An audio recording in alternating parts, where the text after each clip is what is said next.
Hey there, name's Mitch. Remember the Wii era? Remember motion controls? I think we all remember both of those for all the wrong reasons, especially if you're someone like me. When making these videos, I have to assume that new people are going to see them, meaning I'm gonna have to explain a little about me at the start of every video.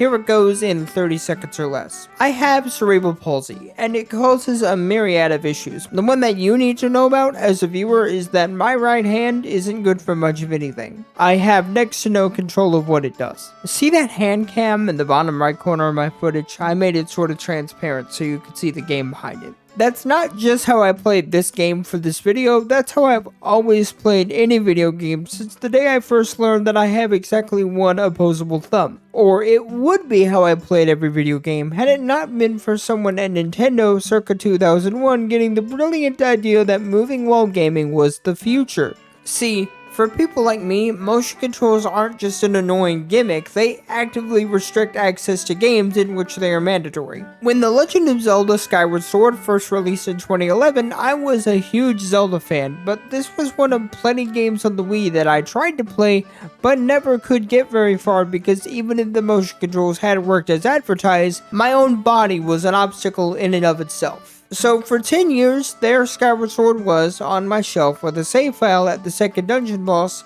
which I could see how to beat, I just physically could not do it. And the parts of the game I could play weren't very engaging due to how I had to go about things, which I'll explain later. Playing this game on the Wii literally felt like a test, you know, the opposite of what one does when they want to relax. On top of my physical issues, I would find content creators who could play the game all telling me that the game is awful. And as the years went on, I found myself slowly adopting the popular opinion of this game. Being a teenager will do that to you. But by the time Skyward Sword was announced for the Switch and that it would be playable without motion controls, I was an adult who wanted to form my own opinion on the game, which meant I was one of the few who wasn't bitching on Twitter about, but my Wind Waker and Twilight Princess though? In fact, I didn't really mind paying full price for the game, because past the second dungeon may as well have been a brand new game to me. What I did mind paying was $63 for that Loftwing amiibo. Yeah, that kinda sucked. So by the time you'll see this video, I'll have played through Skyward Sword twice. Once when it came out, and again for this video. And what do I think of it? It's good. Really good, actually. In fact, I will never forgive the internet for gaslighting me into thinking that I wasn't missing much by not being able to play it. The first time I finished Skyward Sword HD, it was actually the first 3D Zelda game I'd finished since Majora's Mask. Wind Waker and Twilight Princess couldn't hold my attention long enough to finish either of them, but Skyward Sword managed it, and I finished the game in about a week or two. Originally, I wanted this video to be a positive counterpart to my video on Metroid Dread. But I'm gonna be real with you, there's not a lot I can say about Skyward Sword accessibility wise, although there is one thing. Someone posted a comment on my last video saying that 3D Zelda games have always had a toggle switch for Z targeting or L targeting in the GameCube games, and that it's something that should be added to Metroid for missiles. Well, lo and behold, you're looking at the only 3D Zelda game that doesn't have a toggle option, and yet I find myself preferring it this way.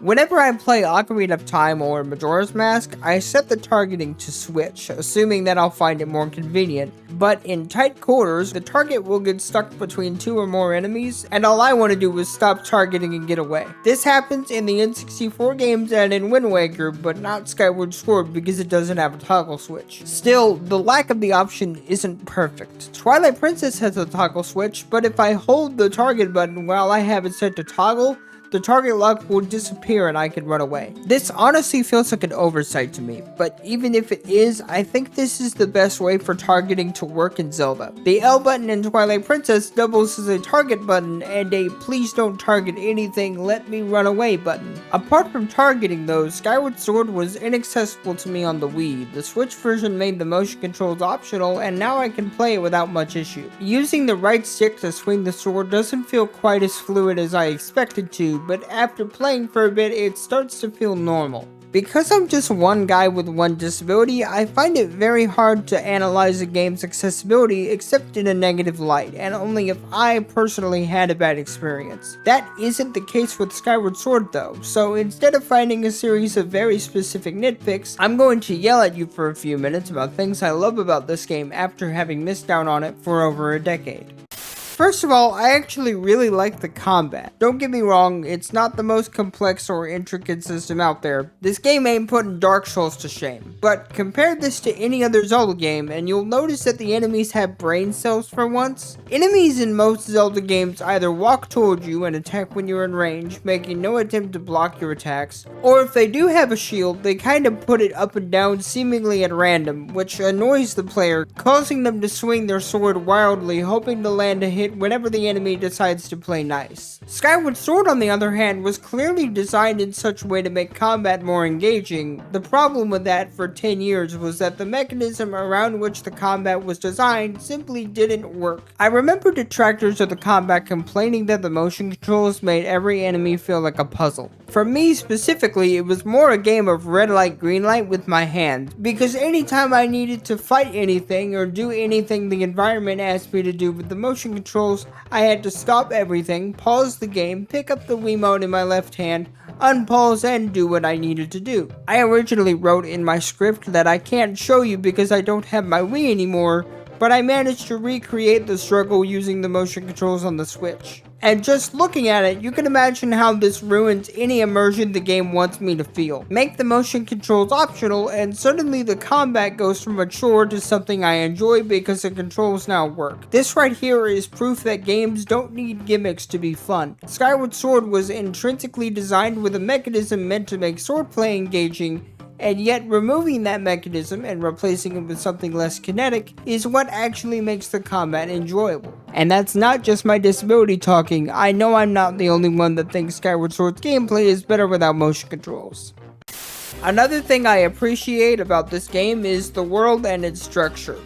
More specifically the surface world where all the dungeons are, because the overworld is probably the most boring in the entire series. There's less to do here than in Wind Waker's Ocean, which I'm inclined to call an achievement for all the wrong reasons. The surface world is made of 3 major biomes that are split into 3 areas which Link explores at different points. First comes the first part of the forest, then the first part of the volcano area, then the first part of the desert. Lather, rinse, repeat for the second and third sections of each biome, and voila, you have the game structure. Now, I've only heard this game structure discussed in a negative light, saying that it makes progressing through the game feel monotonous. Some call me Johnny compared each area of each province to acts in a Sonic game, and I see what he's getting at, but that's not the effect it had on me. One of my favorite game genres is Metroidvania, games where retreading old ground with new upgrades and equipment is the key to moving forward. So the idea of retreading the beginning of the forest to turn another way that I might have noticed but also may not have was exciting to me. Although the third part of the Faron region is kinda bleh.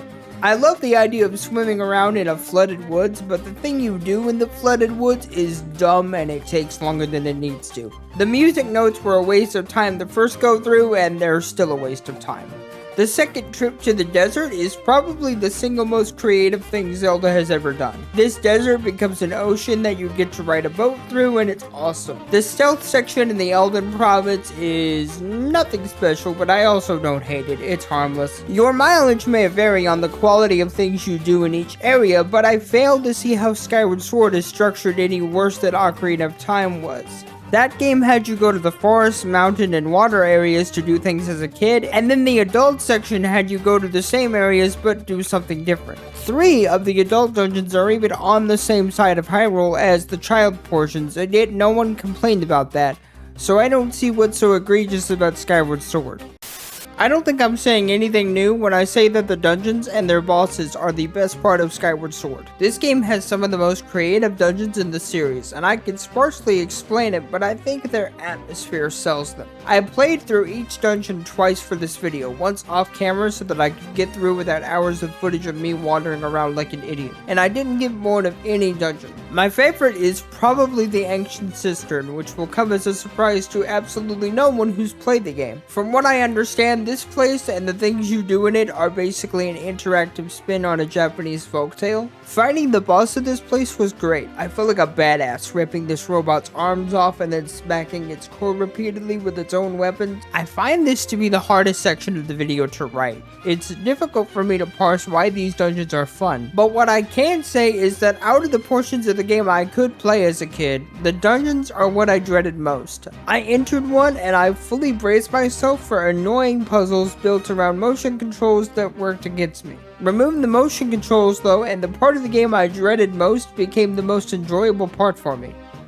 If watching this B-roll hasn't made it obvious, I have largely been ignoring the story so I could get this video out quicker, which didn't stop me from doubting my ability to make a worthwhile video for 6 months, but whatever. Plot has never been what I play Zelda for, but if I remember anything from my first playthrough where I actually read the dialogue, I remember the characters and their motivations actually being interesting. Zelda is just a random girl who gets thrust into some higher plan that she kinda didn't ask for, so the romantic tension between her and Link at the beginning doesn't feel as forced as it easily could have felt if she had been a princess for the whole game. This rush of emotion from Link as Zelda is about to more or less go away forever feels genuine to me because he's not doing this out of obligation to play the hero, but because he just wants his friend back, and neither of them asked for any of this. Bruce is an amazing character who starts out as a stereotypical childhood bully that honestly feels infantilizing to see in a Zelda game, but then he stumbles upon the surface world while tailing Link, at which point it starts to dawn on him that what's going on here is bigger than he is, and that he's simply not cut out for the search and rescue mission he plans at the start of the game.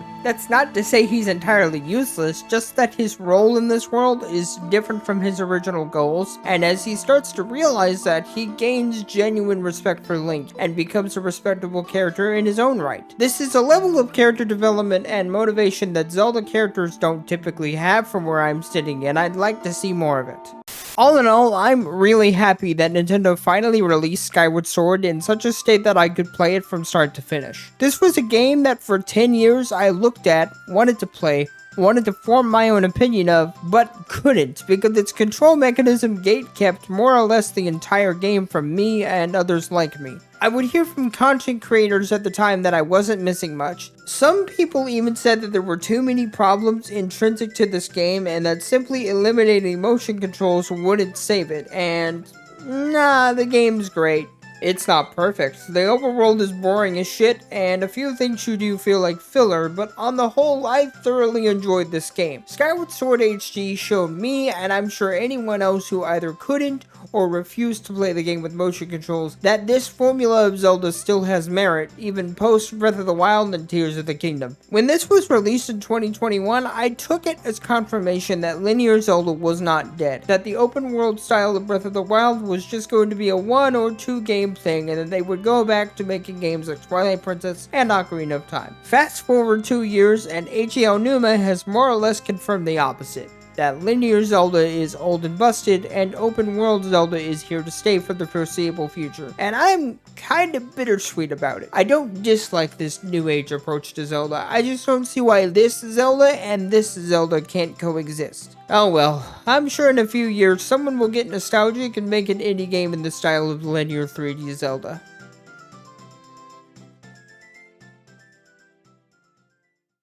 That was the end of my script, but before I call this video done, I'd like to address some feedback that my last video got outside of YouTube. Turns out that someone shared my video on Metroid Dread on Reddit, and titled the thread, "Video about accessibility in Metroid speedrunning, this should get more attention." Problem is, it's over a year old, and at this point I can't comment on it. I don't get many comments, so as long as it remains feasible, I'd like to consider and respond to any and all feedback I get. So let's look at these comments. First up we have, "I wish toggle was an option as well. I miss it from Super, but I'm in the minority. I was worried this was going to be about how the default category should be rookie mode and turbo shouldn't be capped. I was pleasantly surprised to be wrong. I hope that future Metroid games are more accessible for you. I hope game developers take accessibility more seriously in the future." There was a lot of debate about turbo. I think it is fine for it to be allowed, but I think it should be capped to whatever the maximum humanly possible mashing speed is. And not making rookie mode a separate category speaks for itself. First of all, thank you for watching my video. Some of the others in this thread clearly didn't, which is not surprising because the thread is poorly written and misleading. The video ultimately has very little to do with speedrunning Dread, but I'd speedrun other Metroid games and I thought that disabled speedrunner was a better hook than disabled Metroid fan. I wasn't there for the turbo or rookie mode debate, and given that I don't run Dread, I feel that my opinion is irrelevant. It seems that this person is under the impression that the Reddit OP and the guy who made the video are the same person, and that's not true. At the time this thread was made, I didn't have a Reddit account. I have since made one so that if I find a future video of mine has been shared there, I can see it and engage in a timely manner. OP in this case didn't properly give credit for the video, but I'm choosing to believe that credit wasn't omitted out of malice, because if I had shared my own video on Reddit, I wouldn't write "this should get more attention." Next comment, please. Not everything needs to be accessible. There is a tier of hard, for example. I can smash Dread, but Souls games wreck me. Should I ask for it to be easier? No. There's a multitude of adaptive controllers. The solution for it is to get good. If getting good comes at the cost of carpal tunnel-like symptoms in my hand, then difficulty stops being a skill issue and becomes an issue of poor design. If this person had watched my video, they would know that I'm not just complaining that Dread is hard, but that its controls are dog shit and nearly inaccessible. In fact, while tracking this thread down, I found several people complaining that Dread is too hard for a Metroid game. But from where I'm sitting, none of its difficulty is organic, it's merely a product of the shitty controls. I've finished Dark Souls 1, which by the way will be the subject of my next video, and that game is not guilty of causing me pain in my hand, but Metroid Dread and Samus Return sure as hell are. For as much attention as Souls demands of me, none of those games have asked me at any point to play Twister with my hand. I don't mean to dismiss this person's struggle playing Soulsborne games, I just hope to get across that Soulsborne is deliberately difficult and its controls are equally deliberate, which from my perspective creates a fun and fair challenge. Metroid Dread on the other hand feels like the controls were decided by nailing a Switch Pro controller to a dartboard and throwing while blindfolded. It creates the illusion of difficulty by virtue of unintuitive controls, which for someone like me are awkward at best and physically uncomfortable at worst. If what I've said about Dread doesn't apply to you, then congratulations, you are able-bodied. Someone replied to this comment and I think it sums up my thoughts quite nicely. The problem isn't the difficulty, it's the fact that he literally cannot play the game as intended without experiencing physical pain due to the lack of control options, especially considering how easy his proposed changes would be, remappable buttons and a toggle option for aiming/missiles. I think his criticisms are completely fair. This person watched my video and they get it.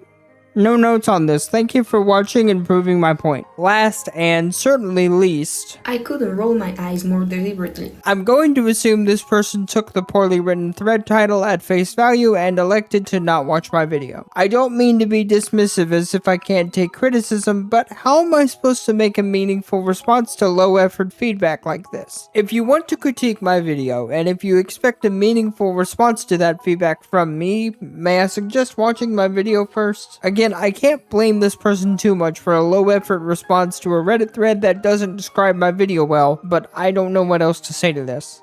Hi there, you made it to the end, thank you so much. I wanted this video out before the 1 year mark on my Metroid video, but that didn't end up happening. Combine school with depression, the sheer length of a Zelda game, and the big shoes that the Metroid video left to fill. Thank you to those who watched that, by the way. And I spent most of this year with a bad case of imposter syndrome. I typically write out comments at the end of my videos, but abruptly ending this with a Reddit response feels weird, so I thought I'd end the video with spoken word. Special thanks to Akai Murasaki, the artist responsible for this video's thumbnail, as well as all of the little illustrations of me that you've been seeing throughout this video. Thank you to Jarrett, Derpy, Sid, and Akai again for dubbing over the Reddit comments. All of the relevant links can be found in the description.